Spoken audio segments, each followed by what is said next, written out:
രാഷ്ട്രീയ പാർട്ടികൾ ഇന്ന് പറയുന്നില്ല ലിബർഹാൻ കമ്മീഷന്മേൽ നടപടിയെടുക്കണമെന്ന്. പക്ഷെ സോഷ്യൽ ഡെമോക്രാറ്റിക് പാർട്ടി പറയുന്നു എന്താണ്, ഈ രാജ്യത്ത് ഒരു പുതിയ പ്രസ്ഥാനമായി പുതിയ മുദ്രാവാക്യവുമായി നമ്മൾ വന്നിരിക്കുന്നു. മർദ്ദിത മഹാഭൂരിപക്ഷത്തെ, ഈ രാജ്യത്തിലെ ദളിതനെ, ഈ രാജ്യത്തിലെ ആദിവാസിയെ, ഈ രാജ്യത്തിലെ പിന്നാക്കനെ നമ്മൾ ഒന്നിച്ച് കാണുന്നു.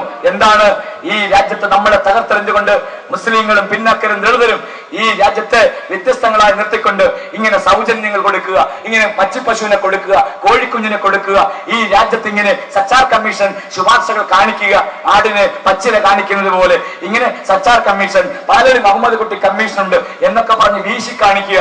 എന്നിട്ട് കുരയ്ക്കുന്ന പട്ടിയുടെ മുന്നിൽ ഇങ്ങനെ എറിഞ്ഞു കൊടുക്കുന്നത് പോലെ എന്തെങ്കിലുമൊക്കെ സൗജന്യം തന്നുകൊണ്ട് നിർത്തിയിരുന്നെങ്കിൽ ഇന്ത്യ രാജ്യത്ത് ആ സൗജന്യം മേടിക്കുന്ന മർദ്ദിത മഹാഭൂരിപക്ഷം തീരുമാനിച്ചിരിക്കുന്നു, നിങ്ങളുടെ സൗജന്യങ്ങൾ, നിങ്ങളുടെ എച്ചിലുകൾ, നിങ്ങളുടെ മിച്ചങ്ങൾ ഇനി ഞങ്ങൾക്ക് വേണ്ട, ഈ രാജ്യത്ത് ഞങ്ങൾ അങ്ങോട്ട് തരാം സൗജന്യങ്ങൾ. കാരണം എന്താ, one man one vote one value എന്ന് പറഞ്ഞാൽ ഈ രാജ്യത്ത് ഒരു മനുഷ്യന് ഒരു വോട്ട്, ഒരു വോട്ടിന് ഒരു മൂല്യം, ഒരു മൂല്യമെങ്കിൽ എന്റെയും നിങ്ങളുടെയും വോട്ടിന് ഒരു മൂല്യം, നിങ്ങളുടെയും പ്രധാനമന്ത്രിയുടെയും വോട്ടിന് ഒരു മൂല്യം. പക്ഷെ എന്തുകൊണ്ടാണ് ഈ രാജ്യത്തെ മുഴുവൻ രാഷ്ട്രീയ പാർട്ടികളെയും ഇന്ത്യ രാജ്യത്തെയും നിയന്ത്രിക്കാൻ ഈ വോട്ടവകാശമുള്ള ഇന്ത്യ രാജ്യത്ത് ബ്രാഹ്മണ മേധാവികൾക്ക്, സവർണ മേധാവികൾക്ക് കഴിയുന്നത് 100 പേരെടുത്താൽ 2.5 പേര് അല്ലെങ്കിൽ 3 പേര് വരുന്നവർ, അവരാണ് ഈ രാജ്യത്തിന്റെ അധികാരങ്ങളിൽ, വിഭവങ്ങളിൽ അവകാശം സ്ഥാപിക്കുന്നത്. 47-ന് മുമ്പ് അവരായിരുന്നു. പക്ഷേ 63 വർഷമായി അവർ തന്നെ, അത് കോൺഗ്രസ് വന്നാലും, അത് UPA വന്നാലും, അത് സംസ്ഥാനങ്ങളിൽ ഇടതുപക്ഷം വന്നാലും, അത് ഈ രാജ്യത്ത് BJP വന്നാലും മാറി മാറി അവര് എന്ന് പറഞ്ഞാൽ ഒരു കാര്യം മനസ്സിലാക്കേണ്ടതുണ്ട്. ഈ രാജ്യത്ത് ഇടതുപക്ഷം എന്നൊരു പക്ഷമില്ല, ഈ രാജ്യത്ത് വലതുപക്ഷം എന്നൊരു പക്ഷമില്ല, ഈ രാജ്യത്ത് മധ്യപക്ഷം എന്നൊരു പക്ഷമില്ല. ഒരേ ഒരു പക്ഷമേ ഉള്ളൂ ഈ രാജ്യത്ത് മർദ്ദകരുടെ പക്ഷം, അല്ലെങ്കിൽ ജാതി മേധാവികളുടെ പക്ഷം, നഷ്ടപ്പെടാനുള്ളവരുടെ പക്ഷം, ഈ രാജ്യത്തെല്ലാം കുത്തകയാക്കി വെച്ചിരിക്കുന്ന പക്ഷം. അവർക്കെതിരെ ഈ രാജ്യത്ത് മർദ്ദിതരുടെ ചേരി രൂപപ്പെട്ട് കഴിഞ്ഞിരിക്കുന്നു. ഞാൻ ഒരു കാര്യം പറയാം, ഒട്ടേറെ ചേരികൾ ഇന്നലകളിൽ വന്നു എന്ന് പറഞ്ഞാൽ അങ്ങ് BSPയുടെ പേരിൽ, മായാവതിയുടെ പേരിൽ, അബ്ദുൽ നാസർ മദനിയുടെ പേരിൽ ഇങ്ങനെ ഒട്ടേറെ പ്രസ്ഥാനങ്ങൾ വന്നു. പക്ഷേ അവയ്ക്കൊക്കെ ചില കുഴപ്പങ്ങൾ ഉണ്ടായിരുന്നു.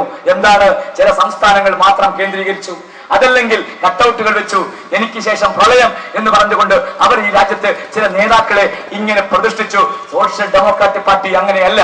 ഇത് കേവലമായ ഒരു പാർട്ടിയല്ല.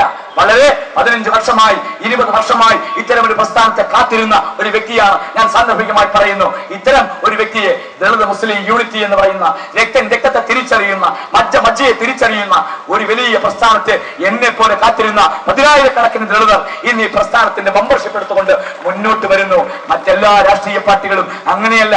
പിന്നാക്കം വന്ന മുസ്ലിം ലീഗിനെ പോലുള്ളവർ ഞാൻ പേരെടുത്ത് പറയാൻ ആഗ്രഹിക്കുന്നു.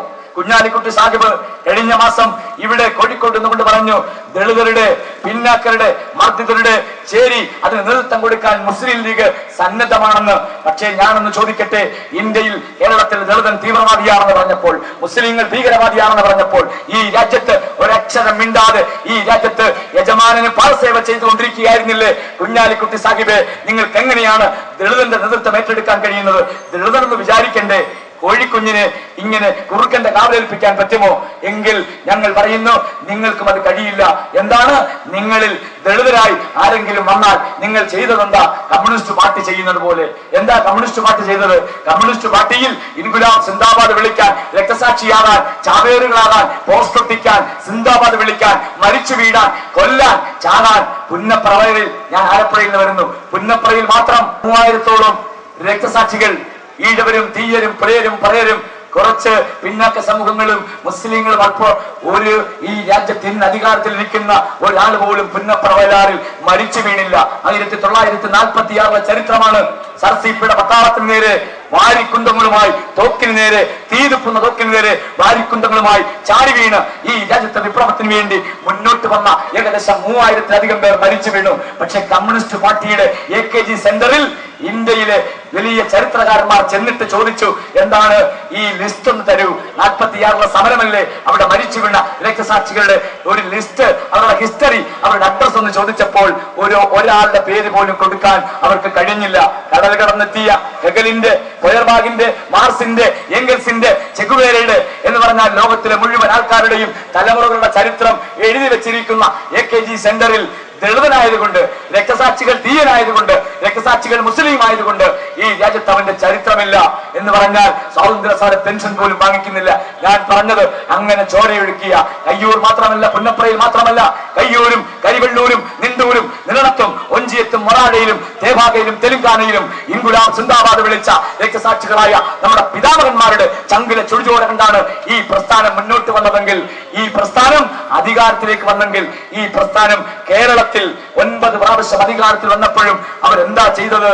ഈ രാജ്യത്ത് നല്ല ഒന്നാന്തരം ബ്രാഹ്മണ മേധാവികളെ, ഈ രാജ്യത്തെ ചാതുർണ്യക്കാരെ, ഈ രാജ്യത്തെ സവർണരെ മാത്രം അവർ പ്രതിഷ്ഠിച്ചു. ഞാനിത് പറയുമ്പോൾ ഒരു സമുദായത്തെ കുറ്റപ്പെടുത്തുകയല്ല. ഇന്ന് ഈ സമുദായത്തിന്റെ മലപ്പുറം ജില്ലയിലെ നേതാവ് നായർ സമുദായത്തിൽപ്പെട്ടയാളാണ്. നിങ്ങൾക്കറിയാം, കേരളത്തിൽ ഉമ്മർഹാസിയോടും വെളിയങ്കോട് മമ്പുറം തങ്ങളോടുമൊക്കെ തോളോട് ചോർന്ന എവിടെ പെരിന്തൽമണ്ണക്കാരൻ മേനോനുണ്ട്, അന്ന് മാപ്പിള മേനോൻ എന്ന് പറഞ്ഞിരുന്നവർ. എന്ന് പറഞ്ഞാൽ എല്ലാ സമരങ്ങളിലും ഈ വ്യവസ്ഥയ്ക്കെതിരെ മുന്നോക്ക സമൂഹങ്ങളിൽ നിന്നും ആൾക്കാർ വന്നിട്ടുണ്ട്. ഇന്ന് CG ഉണ്ണി മലപ്പുറത്ത് നിന്ന് വന്ന പോലെ ഞാൻ അതുകൊണ്ട് ഒരു സാമൂഹ്യ വിഭാഗത്തെ കുറ്റപ്പെടുത്തുകയല്ല. പക്ഷേ ഈ രാജ്യത്തെ കമ്മ്യൂണിസ്റ്റ് പാർട്ടി 9 പ്രാവശ്യം 10 പ്രാവശ്യം വരുമ്പോഴും അവർ അധികാരത്തിലേക്ക് കൊണ്ടുവരുന്നത് ആരെയാ? ഈ രാജ്യത്ത് പുന്നപ്ര വയലാർ സമരം നടക്കുമ്പോൾ ബ്രാഹ്മണ യോഗക്ഷേമ സഭയിൽ 46 പ്രസംഗിക്കുന്ന, ഞങ്ങൾ വെല്ലുവിളിയോടെ പറയുന്നത്, കാരണം അതിന്റെ രേഖകൾ ഞങ്ങളുടെ കയ്യിലുണ്ട്. 46 ബ്രാഹ്മണ യോഗക്ഷേമ സഭയിൽ പ്രസംഗിക്കുകയായിരുന്നു EMS. ആദ്യം EM ശങ്കരൻ നമ്പൂതിരിപ്പാട്, പിന്നെ PK വാസുദേവൻ നായർ, അച്യുത മേനോൻ, ഏറമ്പാല കൃഷ്ണൻ നായനാർ, ജാതി പേരുകളിൽ മാത്രം കേരളത്തിൽ മുഖ്യമന്ത്രിയായവർ. അവിടെ എവിടെ? പശ്ചിമ ബംഗാളിൽ അവർ ഭരിച്ചു.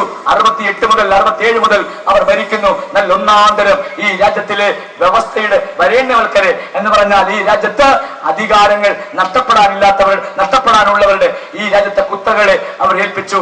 ആരെയാണ്? ജ്യോതി ബാസു ആണെങ്കിൽ പിന്നീട് ഇപ്പോഴവിടെ ആരാ ഭരിക്കുന്നത്? നമ്മുടെ സാക്ഷാൽ ആരാണ്? ബുദ്ധദേവ് ഭട്ടാചാര്യ എന്ന് പറയുന്ന നല്ല ഒന്നാന്തരം യോഗ്യതയുള്ള മെറിറ്റുള്ളയാൾ.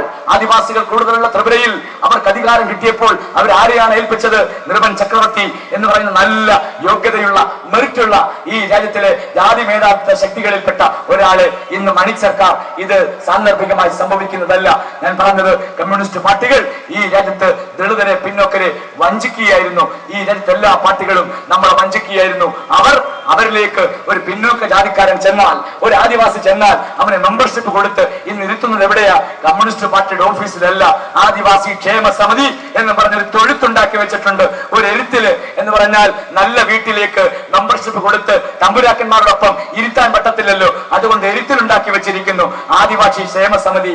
അതേപോലെ തന്നെ അപ്പുറത്ത് എന്താണ്? കർഷക തൊഴിലാളി യൂണിയൻ, KSKTU. ദളിതർ വന്നാൽ, പട്ടികജാതിക്കാർ വന്നാൽ അവിടെ ഇരുത്തുക. ചാവേറാക്കാനുള്ളതല്ലേ, പോസ്റ്റ് ഒട്ടിക്കാനുള്ളതല്ലേ, എവിടെ അങ്ങനെ ഉള്ളവരെ അല്ലേ അവിടെ ഇരുത്തുന്നു. അവർക്ക് വേറൊരു തൊഴുത്ത് കമ്മ്യൂണിസ്റ്റ് പാർട്ടിയിൽ മെമ്പർഷിപ്പ് കൊടുക്കില്ല.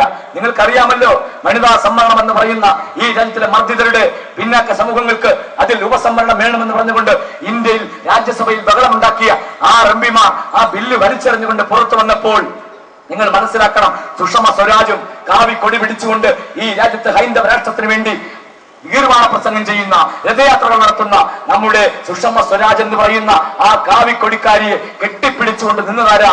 നമ്മുടെ സാക്ഷാൽ വൃന്ദ കാരാട്ട് എന്ന് പറഞ്ഞാൽ ഈ രാജ്യത്ത് ബ്രാഹ്മണ മേധാവിയായ പൊളിറ്റി ബ്യൂറോയിൽ ഒരു വനിത വേണമെന്ന് കണ്ടപ്പോൾ ഒരു പിന്നോക്ക ജാതിക്കാരിയല്ല, സ്വന്തം ഭാര്യ ബ്രാഹ്മണയായതുകൊണ്ട് മാത്രം കുടിയിരുത്തിയ ആ സാക്ഷാൽ വൃന്ദ കാരാട്ട് കെട്ടിപ്പിടിച്ചു നിന്നു. എന്തിനാ? വിലക്കയറ്റത്തിനെതിരെയല്ല, ജനങ്ങളുടെ പ്രശ്നങ്ങൾക്ക് വേണ്ടിയല്ല, ഈ രാജ്യത്തെ ഫാസിസത്തിനെതിരെയല്ല, അമേരിക്കൻ സാമ്രാജ്യത്തിനെതിരെയല്ല, ഈ രാജ്യത്തിലെ യാങ്കി പടകൾക്കെതിരെയല്ല, ഇസ്രയേലിനെതിരെയല്ല, ഈ രാജ്യത്തിലെ പിന്നാക്കന്റെ, ഈ രാജ്യത്തിലെ ആദിവാസികളുടെ, ദളിതരുടെ സ്ത്രീകൾ ഇന്ത്യൻ പാർലമെന്റിലേക്ക് വരരുതെന്ന് പറയുന്ന ചാണക്യ ബുദ്ധിക്ക് വേണ്ടി ഞാൻ പറഞ്ഞത്, ഈ പ്രസ്ഥാനങ്ങൾ വേറെ തൊഴുത്തുണ്ടാക്കി വെക്കുന്നു.